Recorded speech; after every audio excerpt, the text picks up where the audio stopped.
Welcome to Signs Unscripted. I'm Robin Donovan, Signs of the Times Editor-in-Chief, and with me today is... Hi, this is Wendy Moeller. I'm a community planner with Compass Point Planning in Cincinnati, Ohio, and I also serve on the National Board of the American Planning Association.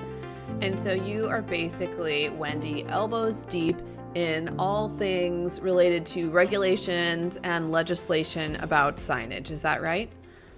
Correct. Yes, I'm a consultant that does a lot of work of working with communities to write and rewrite zoning for signage. The source of migraines for sign makers everywhere. Got it. So tell me this, just to dive right in. I know there can be conflict, there can be friction between sign fabricators and installers and folks creating regulations and legislation, but there doesn't have to be. What would you want sign makers to know about planning? Well, so I think it's a bit of an issue more about bringing people to talk. A lot of what I spend my time on is engaging both sides of the story, which I think is the bigger part of it.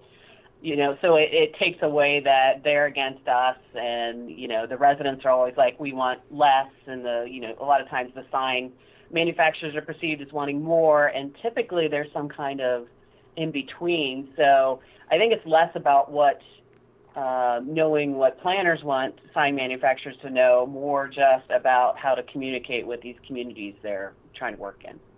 Sure. And if I'm a sign company, what can I do in working with planners or working with my community to promote legislation that's fair and not causing harm to my business?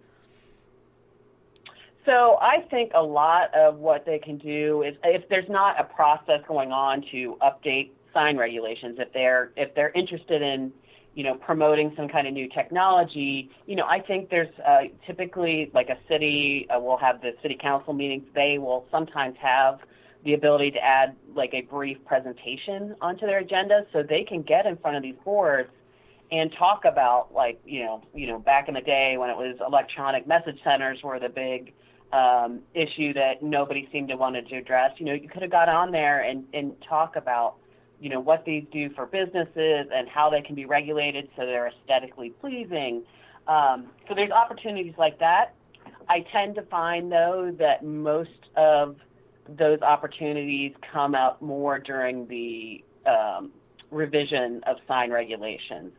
And in a good process, whether it's the city doing it or whether they're hiring a consultant like myself to help out, it's giving the sign industry as much ability to come in and talk about what they see are needs and what they would like to emphasize as things to consider. Mm-hmm. And so can you recommend some, forgive the buzzword, talking points for sign companies? Because I think you might be familiar with arguments that are winning arguments and arguments that aren't. What types of points are likely to be well received if I'm the sign company? I think just having a conversation, and avoiding this, well, we want this, and you should give us this. And I think that's on both sides. That's not just, I feel like both sides get a bad rap sometimes, So, I think sometimes residents groups can come off the same way as being the opposite of, well, we're going to demand this and we have no real explanation for it. So, but for what I would tell sign companies is, I think just, talking to the community about what are their overall goals, what are they trying to achieve with these sign regulations. I've so many times just, again, working on that talking points or not talking points, but discussions, you'll find out that communities are open to expanding certain types of signs if that means, eliminating others. So, one of the things you could have a discussion about is on digital signs. One of the benefits is quite often they can reduce the amount of temporary signage needs. And I can tell you that temporary signs are often the bane of a community's existence because they can become a lot of clutter. So I think you can talk about, okay, is your goal this aesthetic of reducing temporary signs? Well, here's a potential solution. and it really becomes a back and forth kind of collaboration more than, we want this and we won't accept anything less. That sounds good. And yeah, from a personal perspective, I can tell you that someone in my HOA hired a painter recently, and they came in and put a little temporary sign on our front lawn. And I decided I was going to rip that sign down, which might be ironic given my job. But, I just was like, oh, I don't like this. And honestly, I didn't have a chance to because someone else did it first. So I think that's a very good point. I'm definitely not anti-signage, right? But I'm sometimes anti-clutter and, anti-trash, quite frankly. So, right. So making a case that something like digital signage can eliminate something that is seen as a greater evil. What about the whole brightness concept? I mean, I think that's what I hear a lot of people's concern, especially when they're talking about roadway signs, is brightness and distraction. And we know that LED technology has come a long way, and a lot of those concerns have been mitigated, but I don't know if that's the perception in communities. So how can sign makers speak to lighting concerns? Well, I think the good news on that is, at least in the last, I'd say 10 years, I've seen a significant improvement on communities accepting electronic signs and recognizing that the technology's come along so far, that we have auto dimming. And so the brightness has definitely, it's still on everybody's minds, but it has definitely kind of been a lesser concern. And in fact, the interesting thing I would say I've come across in the communities that I've worked with lately is they really fall into, they either just don't want them at all, regardless of the issue. Mm. They just don't want digital signs, or they're fine with them, given some very, reasonable regulations. And so quite often, I would say the ones that have allowed them have typically just referenced the International Sign Association's brightness guidance, and they use, industry standards for brightness. So I think the technology coming along and really, really improving has made significant strides in communities accepting that is a new sign technology. Sure. And so just a basic question, you're a consultant who gets brought into these meetings. If I'm a sign company and I want to be involved, how do I figure out when a sign code is being revised? So let's say ideally people are really clued into their communities and they're just going to hear about it, or they have a contact, or they've become involved in local government. But for someone who's hyper busy, who's in a new area, who hasn't had the time to invest in that yet, how can they figure out when these meetings are happening?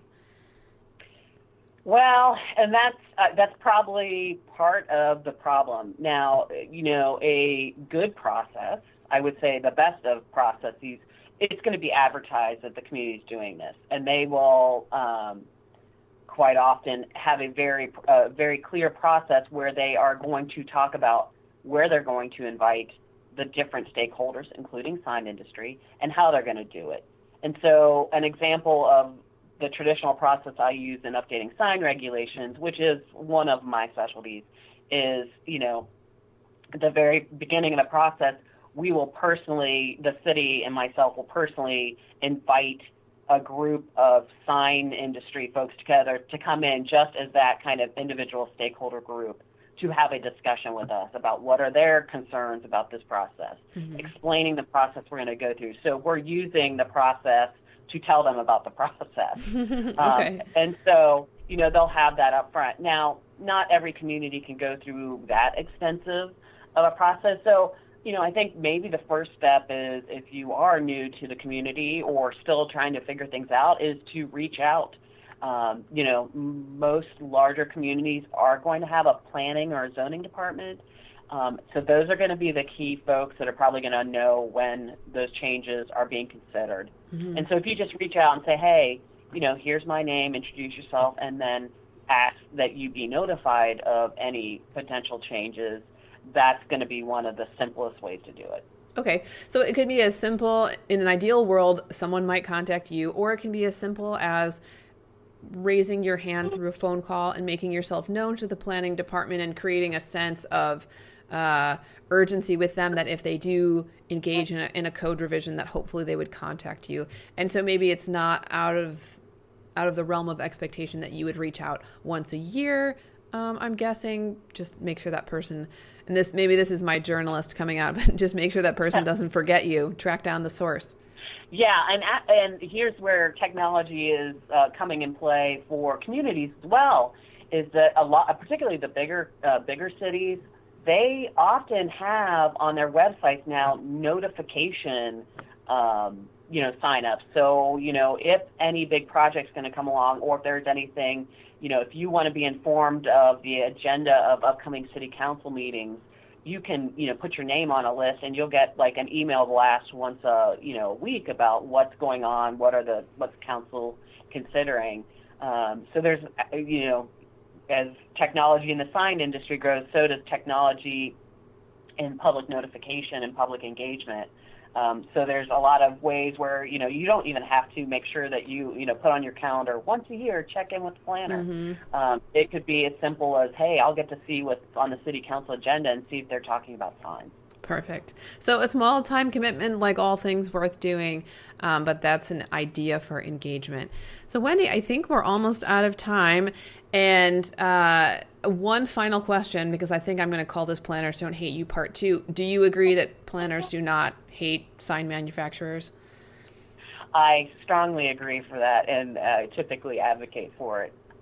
All right, great. So Wendy, tell us if we would like to consult with you, make use of your expertise, learn more about your company, how can we connect with you online? So online, my website is www.compasspointplanning.com, and it talks about my work as a general planner, but it also talks about some of the communities that I have done sign code work with as well.